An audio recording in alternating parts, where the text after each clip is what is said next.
Hey, what's up everybody? Welcome back to another video. Today we're going to be talking about the Celo outage and much more. There's been a lot of stuff that happened overnight actually, so if you just woke up and you want an update on everything that's going on, then definitely stay tuned. I will give you guys a 13 or so minute video with all of the value and information you could ever desire. Stay tuned.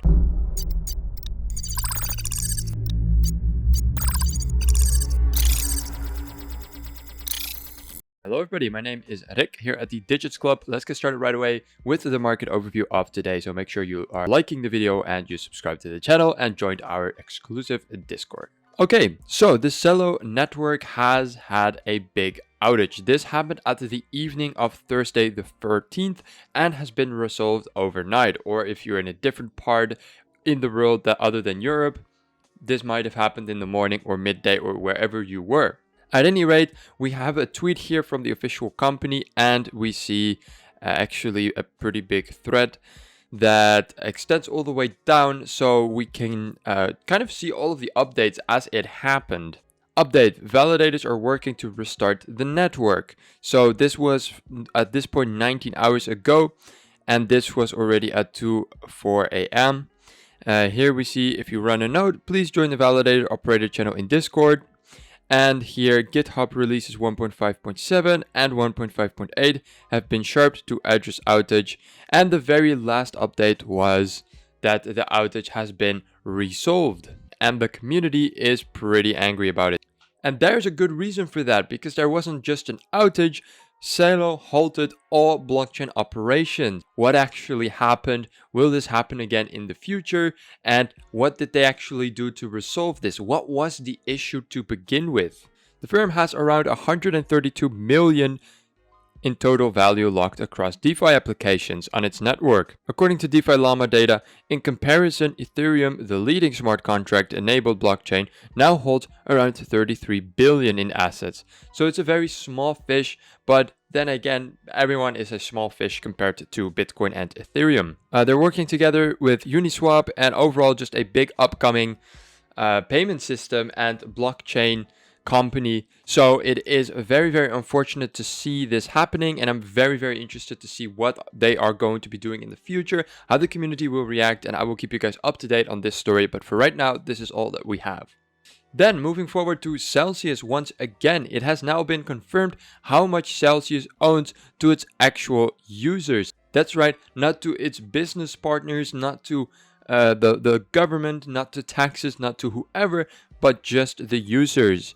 A stunning 4.7 billion US dollars is what they owe to the public, to its users. That is an absurd amount, and obviously despite bankruptcy 11, it will be absolutely completely impossible for Celsius to ever pay that money back to all of its users. So if you had your money in Celsius, it's looking incredibly grim for you, grimmer by the day.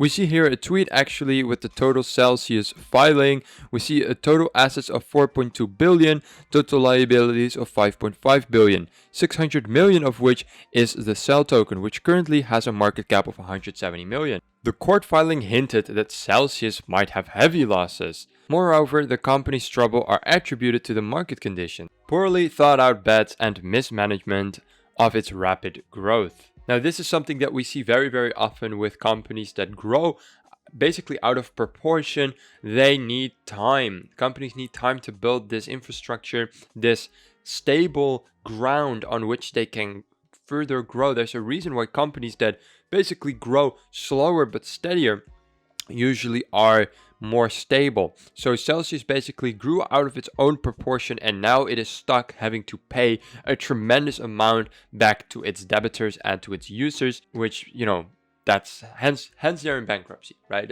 Makes sense. In other news, Opensea is laying off 20% of its employees, and one of its employees is actually being charged. And we'll get into the second story in a little bit. Let's first talk about 20% of the team of Opensea leaving. That's right, the bear market is relentlessly continuing, basically destroying companies and firms left, right, and center. Opensea, obviously the big NFT marketplace, has been forced to lay off 20% of its employees many of which were part of the core community and have been with Opensea for literally years. So the team is incredibly sad, and the downscale obviously will also be noticed in their maintenance, in their updates, and everything. There's just less money to go around, and the entire team simply cannot be paid anymore. Obviously, the NFT market has dropped, well, the most, basically. It's been the heaviest loser here during this bear market, and thus, obviously, Opensea, therefore, has also taken the harshest losses since the bull market ended.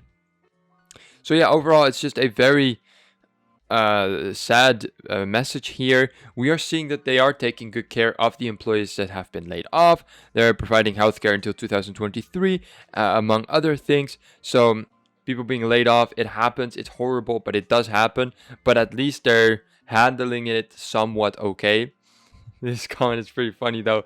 Opensea doesn't have the biggest team, so here they say, big deal, you fired one person. Well, I think it's going to be a bit more than that. But so the community sentiment is definitely not as bothered by this. A lot of negativity surrounding this. But I feel like, at the end of the day, these are people. So it's always a sad message in the end. But not a whole lot of sympathy here for Openseas. In some good news, Polygon. You guys are probably well aware of Polygon, right? Polygon is among the selected for Walt Disney's 2022 Accelerator program. There's not much more to this story. It's literally just that. Disney has a accelerator program in 2022, and Polygon is one of the very few invited to go. A big step in the right direction for crypto and the entire industry around it, and obviously very, very cool that one of the few selected companies ended up being a crypto company, and for that matter, Polygon as well. So yeah, it's really cool. In fact, it's set to kick off this week, and organizations participating in the class will interact with the imagination, creativity, and Disney's expertise. What it actually is, it doesn't really matter. What matters is it's going to have a lot of press, and it will give yet another little bit of that mainstream attention to the crypto space, and give it a little bit more of that professionality that it needs for people to be convinced, oh, these are actual companies. Wow. Onwards to the market we go. And the market is looking surprisingly good, actually. $20.6 thousand for Bitcoin and 1.2 for Ethereum. What happened with Ethereum? We are seeing 1.2 thousand and nearly a 9% growth. 9.2%. Wow. So look at this. A big pump in Ethereum. Wow. That is really good. Very happy to see that. Bitcoin, the big brother Bitcoin, hasn't shown the same pattern whatsoever. In fact, only a small meager 2.4% growth over the past day. Over the week, everything has just declined a lot. So there's that. And XRP is still very much ahead of Cardano. I remember when this used to be a battle, when it used to be close. But at this point, well, let's just put it like this. XRP is literally $2 billion ahead of Cardano almost. So it's not really a competition anymore. In fact, I believe the new competition will be between Solana and Cardano. There's been a tweet published that Solana is now the most used blockchain with the most active wallets, more than Bitcoin and more than Ethereum. So this 12.8 billion market cap is sure to increase, and as Cardano has been doing horribly for forever, I would not be surprised if Cardano would go from the 7th place to the 8th, and then from the 8th to the 9th, being overtaken by Solana, and maybe in the future even by Dogecoin and Polkadot. But I digress. Again, I am also not a financial advisor, so I am not giving advice, nor do I have any clue what these coins are actually gonna do. This is, of course, all just speculation. Yeah, and then again, Uniswap, I don't know what they're doing, but they're doing an amazing job with some crazy growth here over the past week, going from around $5 to $7. Very, very well done. Then my normal fear and greed index is offline. So we're doing it with the CNN business. No, guys, it's okay. We're still in extreme fear. Not very low on the extreme fear chart, so it's all good. But yeah, definitely still in extreme fear. But as we probably expected, right? Alright, you guys, thank you so much for watching. Please make sure to like and subscribe, join our Discord, and I will see you guys in the next one. Ciao, ciao.